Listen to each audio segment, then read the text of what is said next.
নমস্কার। আজকে আমরা ফিনাকেলের যে ট্রানজাকশন তার অ্যাডজাস্টমেন্ট আইটি 2.0 কীভাবে হবে তার প্রসেসটা একবার দেখে নেব। তো প্রথমে আমরা কাউন্টার অপারেশনে যাব, তারপর আমরা ক্যাশ রিকোয়েস্ট করব। রিকোয়েস্ট ক্যাশ থেকে গেলাম, এখান থেকে আমরা ক্যাশ চুজ করব, অ্যামাউন্টটা দেবো 45,000। এরপর সাবমিট রিকোয়েস্ট করব, যে ক্যাশ রিকোয়েস্টেড সাকসেসফুলি। তো আমরা এরপর ট্রেজারিতে চলে যাব, সেখানে গিয়ে ক্যাশটাকে প্রসেস করব। তো আমরা এখন ট্রেজারি লগ ইনে চলে এসেছি। আমরা এখানে দেখতে পাচ্ছি ক্যাশ ট্রানজাকশানে একটা পেন্ডিং দেখাচ্ছে, তো আমরা সেটা প্রসেস করব। এরপর আমরা প্রসেসে ক্লিক করব, এখানে আমরা ডিনোমিনেশনটা দেবো,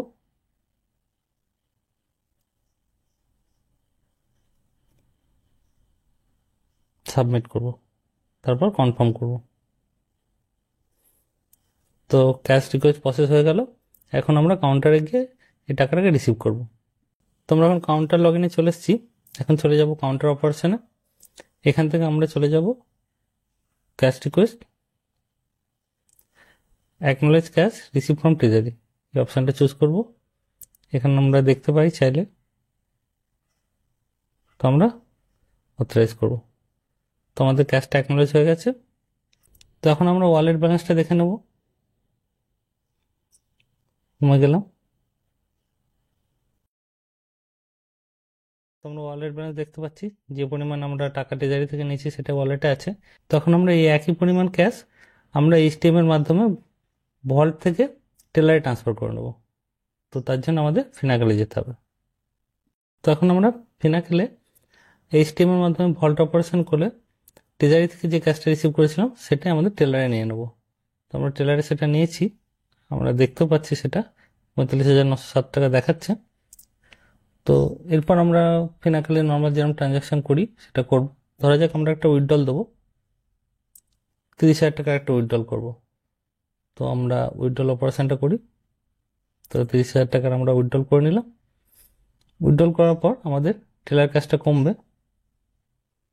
তো আমরা 30,000 টাকা উইথড্রল করেছি, তো এখন আমাদের টেলার কাজ দাঁড়িয়েছে 15,907 টাকা। তো আমরা সেটা টেলারেও চেক করতে পারি। তো আমরা দেখতে পাচ্ছি টেলারেও আমাদের 15,907 টাকা দাঁড়িয়েছে। এরপর আমাদের ওয়ালেট অ্যাডজাস্টমেন্ট করতে হবে। তো আমাদের এখন যেটা দাঁড়িয়েছে, আমরা 45,907 টাকা নিয়ে শুরু করেছিলাম, একটা উইথড্রল দেওয়ার পর আমাদের টেলার কাজ দাঁড়িয়েছে 15,907। তো ওয়ালেট অ্যাডজাস্টমেন্ট যেটা করতে হবে, আমাদের এখন যেটা টেলারে ক্যাশ আছে দিনের শেষে, সেটা থেকে আমরা যত ট্রেজারি থেকে নিয়েছিলাম সেটা মাইনাস করলে আমাদের ডিফারেন্সটা দেখাচ্ছে 30,000। তো যেহেতু এটা নেগেটিভ ভ্যালু, তো আমাদের ওয়ালেট অ্যাডজাস্টমেন্ট পেমেন্ট করতে হবে। এই 30,000 টাকা আমাদের ওয়ালেট অ্যাডজাস্টমেন্ট দেখাতে হবে, পেমেন্ট সাইড। যদি এটা পজিটিভ হতো সেক্ষেত্রে আমরা ওয়ালেট অ্যাডজাস্টমেন্ট রিসিভ করতাম। তো আমরা এখন চলে যাব কাউন্টার অপারেশনে। আমরা এখন কাউন্টার অপারেশনে চলে এসেছি। তো কাউন্টার অপারেশনে গিয়ে আমরা মিসলেনিয়াস ট্রানজাকশন অ্যাকাউন্টিংয়ে যাব, এখানে আমরা ওয়ালেট অ্যাডজাস্টমেন্ট করব। তো আমরা এটা চুজ করছি পেমেন্ট, ওয়ালেট অ্যাডজাস্টমেন্ট পেমেন্টটা। এখানে অ্যামাউন্ট দেবো 30,000। এখানে সিবিএস ট্রানজাকশন। আচ্ছা, এটা আমাদের ট্রেনিং সার্ভার আমরা এইভাবে দেখাচ্ছি, আর লাইভ সার্ভারে ওটা ওয়ালেট অ্যাডজাস্টমেন্ট পেমেন্ট বলেই আসবে। তো আমরা সাবমিট করে দেবো। ওয়ালেটটাকে এবার চেক করে নেবো। আমরা দেখতে পাচ্ছি 15,907 টাকা দাঁড়িয়েছি, যেটা আমাদের টেলার ক্যাশ। তো এরপর আমরা ফিনাকেলে যাব, ফিনাকেলে গিয়ে আমরা ভল্ট অপারেশন করব। তো আমাদের যে টেলার ক্যাশটা রয়েছে 15,907, এই টাকাটাকে আমরা এইচটিএম এর মাধ্যমে ভল্টে ফেরত পাঠিয়ে দেবো। তো ভল্টে ফেরত পাঠানোর পর আমাদের টেলার ক্যাশ 0 হবে। তো এখন দেখতে পাচ্ছি আমাদের টেলার ক্যাশটা 0 হয়ে গেছে। এরপর আমাদের যেটা করতে হবে, আমাদের ওয়ালেটটাকেও 0 করতে হবে। আমাদের টেলার ক্যাশ 0 হয়ে গেছে, কিন্তু ওয়ালেটে রয়েছে 15,907 টাকা। তো এর জন্য আমরা আবার কাউন্টার অপারেশন করে যাব, সেখানে আমরা যে ক্যাশটা আমাদের ওয়ালেটে পড়ে আছে সেটা ট্রেজারিকে ফেরত পাঠিয়ে দেবো, ক্যাশ ট্রান্সফার টু ট্রেজারি করবো। তো আমরা আবার কাউন্টার অপারেশনে যাচ্ছি। আমরা আবার কাউন্টার অপারেশনে চলে এসেছি। কাউন্টার অপারেশনে গিয়ে আমরা ট্রান্সফার ক্যাশ করব।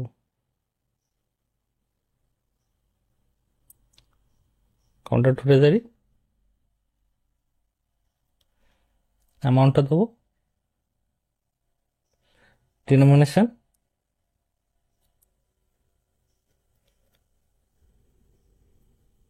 সাবমিট ডিনোমিনেশন, এরপর আমরা সাবমিট করে দেবো।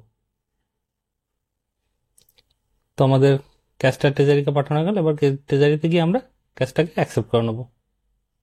এখন ট্রেজারি লগ ইনে চলে এসেছি। আমরা দেখতে পাচ্ছি একটা প্রসেস পেন্ডিং আছে ক্যাশ ট্রানজ্যাকশন।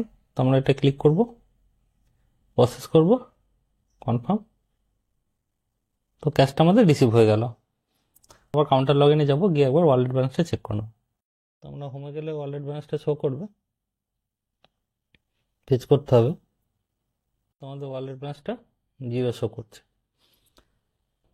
ফিনাকেল ব্যালেন্সটা একবার দেখে নিই। তো এই মুহূর্তে আমরা টেলার কাছে 0 করে দিয়েছি, সাথে সাথে আমাদের ওয়ালেটে যে টাকাটা ছিল 15,907 সেটাও আমরা ট্রেজারিকে ট্রান্সফার করে দিয়েছি। তো এটা করার পর আমাদের ওয়ালেট ব্যালেন্সে 0 হয়ে গেছে। তো দিনের শেষে আমাদের ওয়ালেট ব্যালেন্স এবং টেলার কাজ দুটোই 0 হতে হবে। এরপর যেটা করতে হবে সেটা আমাদের সিবিএস ট্রানজাকশনটা ফেচ করতে হবে। তো তার জন্য আমাদের নতুন প্রসেস এসছে, সেটা আমরা ফলো করব। তো আমাদের নতুন প্রসিডিউর অনুযায়ী আমরা এখন প্রথমে হিসকোড রান করব। হিসকোড সাকসেসফুলি রান করার পর আমরা এই যে কমান্ডটা দিয়েছে সিএসএম ডে, এটা রান করাবো। এটা সুপারভাইজারের রোলে দেওয়া আছে, সুপারভাইজার সিএসএম ডে কমান্ডটা রান করাবে। এবং এটার দুটো পার্ট রয়েছে, একটা হচ্ছে এক্সিকিউট আর একটা হচ্ছে এনকোয়ারি। তো আমরা এক্সিকিউট করার পর ডেটা এক্সট্রাকশন সাকসেসফুল হয়েছে কিনা সেটা চেক করতে হবে। তো সেটা চেক করার জন্য আমরা এনকোয়ারি ফাংশন ইউজ করব। তো আমাদের ডেটা এক্সট্রাকশন সাকসেসফুল হয়েছে কিনা সেটা আমরা জানতে এনকোয়ারি ফাংশন ইউজ করব। এনকোয়ারি ফাংশনের মাধ্যমে আমরা চেক করে নেবো যে আমাদের ডেটা এক্সট্রাকশন সাকসেসফুল হয়েছে কিনা। যদি ফেল করে সেক্ষেত্রে আমাদের সিএসএমডিআই কমান্ডটাকে রিএক্সিকিউট করতে হবে। তো এটা রিএক্সিকিউট করব, এবং রিএক্সিকিউট করার পর এটা সাকসেসফুল হলে তবেই আমরা IT 2.0 পোর্টালে গিয়ে সিবিএস ডেটা ফেচ করতে পারবো। তো এই সিএসএমডি কমান্ডটা আমরা HSCOD চালানোর পর রান করতে পারি।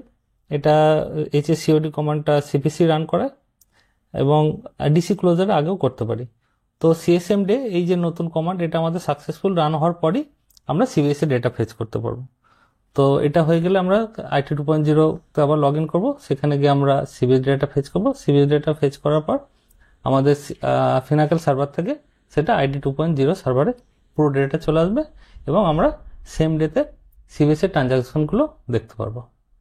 ধন্যবাদ।